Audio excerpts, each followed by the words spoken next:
expectations for the Detroit Lions, expectations for me, my realistic expectations, it's not a win. It's to compete.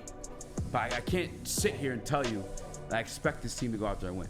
Do I think they can win? Now, that's a different question. I absolutely think they can.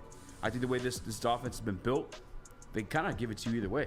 That's one of the reasons they became a top 5, top 4 offense in the league last year. They could, to a certain extent, air it out. I'm not talking about, in Patrick Mahomes fashion, but they can spread it out, hit different multiple targets, attack you that way. But I think the way you want to beat the Chiefs, at least philosophically, I did it that time. Philosophically, I think they have the ability to take the air out of the ball, run the shot of the football with both David Montgomery, maybe play like a bit of passing game, stay in bounds, run the clock. They have that ability to do so with this style of offense, almost like 49ers-esque, if I may. Yeah. Tripping? Dwayne Wright, again, in the Woodward Sports Shout out. Says villain era. I must give him my fucking cash. I'm ready to swim with sharks. He's right, man. It's the villain era. It's the hype. It's over. You're getting all the betting odds. This is what it is. You go out there and you play the Chiefs and you win. And I think that's kind of a cop-out. I expect them to compete. Do you expect them to win or do you expect them to lose? There is no difference. There is no. I don't expect competition. You expect competition every week. These are professionals playing football. They should compete every week. Do you expect them to win or do you expect them to lose? Or tie, because those are the only options. Yeah. No, I expect them to compete. I mean, the difference between competing and getting blown the fuck out. Yeah, a loss is a loss, so you expect them to lose. No, I don't. I expect them to compete. If against Kansas City Chiefs, what my expectation? Yeah, no, I don't expect them to win that game. Okay. Do you expect them to win that game? Yes. You don't expect them to win that game. So you think they're going to win that game? Yeah. No, you don't.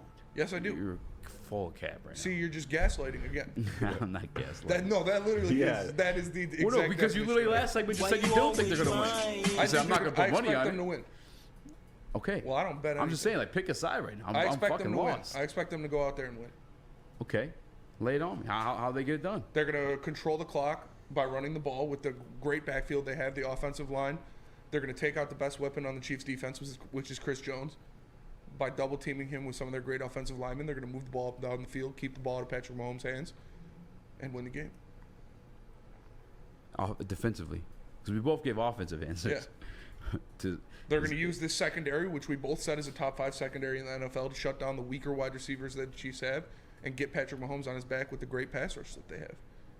Flynn, Sam, you have a philosophical... Give me the defense. We all know, philosophically, you take the air out of the ball for the offense, but defensively, do Detroit Lions have a chance?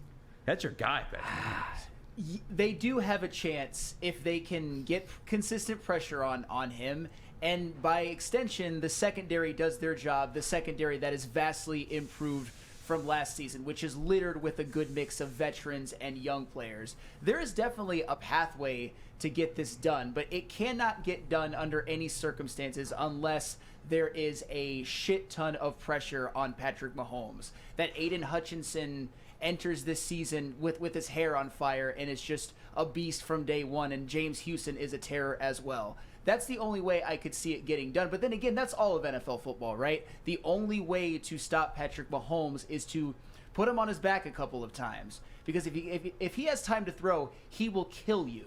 Literally, he will kill you. Yo, relax. Yeah, like... Just saying, man. Yo, I'm not the most dangerous. Why? I keep trying to tell you. I'm not the threat. I felt that in my soul. Fucking A. Didn't mean for that time. Yeah. Big Jack Campbell tasked the fucking responsibility of guarding Travis Kelce.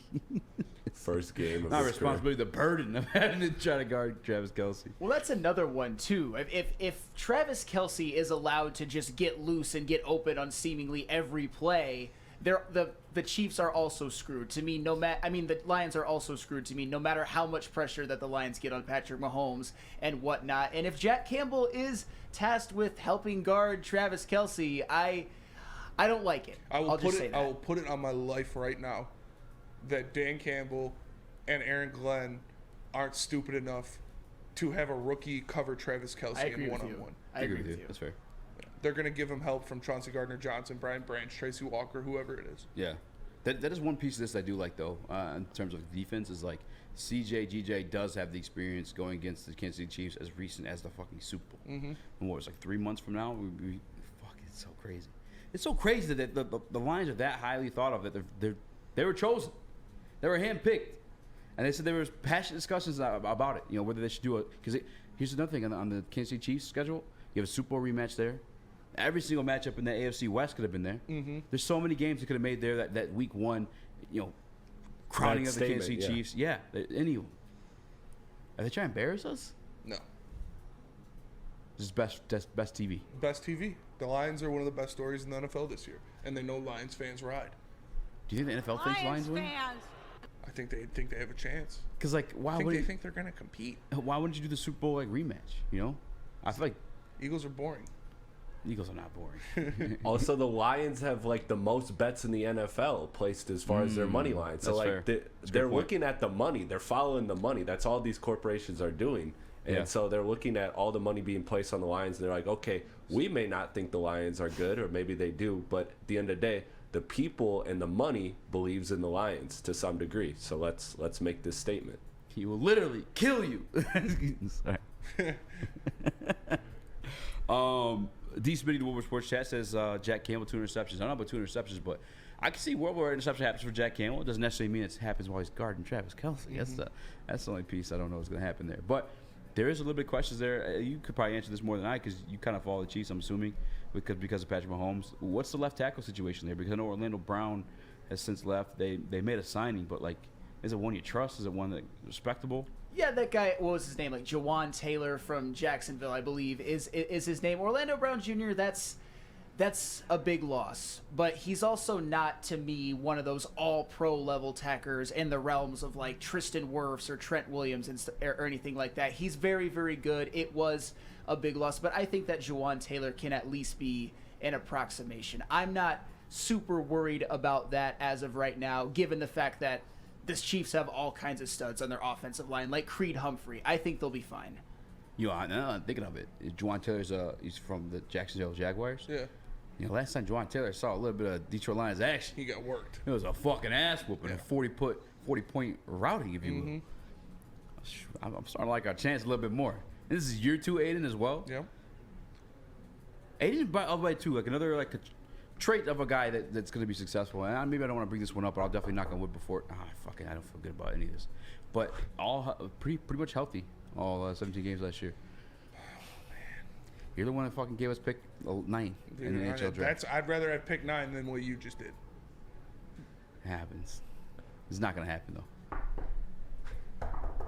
You know what I was thinking about too? I was looking at I was doing a little bit of homework on the guy they just picked up too, Cedric Martin. I'm just kidding. I don't know his fucking name. Something Covington. The defensive tackle. Yeah. What's the first name? Why am I blinking here? Christian Covington. Yeah. Formerly played with the Texans. Formerly with J.J. Watt. Mm-hmm. And a little bit of familiarity. You know, maybe to aid him a little bit. Might aid help him. I don't know. Just familiar with that play style. I was curious of that. I heard Cam Sutton yesterday too said that Aiden's work ethic reminds him of another Watt brother, J.J. Watt. So I think the Lions can get it done. I can't put the expectation or money down on it. I mean, I'll put probably 5. Put a 5 spot on it, but I don't know about anything more than that. Chris. Yeah. D-Mac threw some on the money line. Did he? Wow. Plus 220, right? I believe so. Yeah, we got the money line right now. Look, plus 225. Plus 225 money line. Plus 6.5. 6.5 point favorites. I'd throw some money on that for sure. I'll tell you this too. Like, I think this actually was the year the Chiefs won the Super Bowl, if I'm not mistaken. But you know, played here in Ford Field, and that's when the Lions kind of sucked. Game. Me too. Yeah. I think we bumped into it. I don't know if we did, but I don't think so. Be crazy if we did. Yeah. No way we'd remember. We fight in the parking lot. Yeah, fought some fucking fat ass in the parking lot. Yeah, me too. Yeah, me too. When the Lions sucked, they played these guys tough. That's the shittier like coaching staff and all that stuff. Sam, you made a face. No. You made a face. It was at Ford Field. I get it though. I don't think there's any correlation to that. But I mean, I don't expect the Lions to win. I'll be honest, I don't. But it wouldn't. There is a pathway, and it wouldn't shock me. And if they do, I know we might talk about it later. I don't even want to think about that. That would be. We'll save that one. We'll save what it would be. What it would mean. Okay. I'm looking at the Chiefs' 22-2 schedule too, and like one of the losses I see on here is from the Indianapolis Colts, which I think we all agree was quite fucking ass. Mm-hmm. Top 5 pick ass, and they lost to Bills are actually pretty good. You can't. I mean, football math doesn't equate like that too, but no, it's any given Sunday, man. Anything can happen. Any given Thursday in this scenario. Any given Thursday. But I think they can do it. Damn, dude, they're good team. I'm looking at this The 22. Chiefs? Oh, yeah. Yeah. Yeah. I mean, we know that, but like, I'm looking for some like weaknesses. Like, yeah, they also lost to. All right, okay, they blew this team out, blew that team out. But it's doable. I really do believe it's doable. I think we have an advantage of our offensive line being better than their defensive line. Mm-hmm. Without Frank Clark, it's Chris Jones and the Chris Jonesettes. You have, I think our defensive line is better than their offensive line. Because without Orlando Brown, it's Creed Humphrey and the Creed Humphreyettes. And I think our secondary is better than their receiving core. Yeah. No Frank Clark. Because who's their number one receiver this year? Mecole Hardman? Yeah. No, he's gone too. But so is Juju Smith-Schuster. Who's the rookie they got? Oh, Rasheed Rice. Yeah, Rasheed Rice. I did like him a little bit, but I doubt he's making an impact week 1. Yeah, I mean, unless it's Patrick I wouldn't be Mahomes. surprised, Yeah, it actually is Patrick Mahomes. Maybe he could make an impact. Yeah, but still.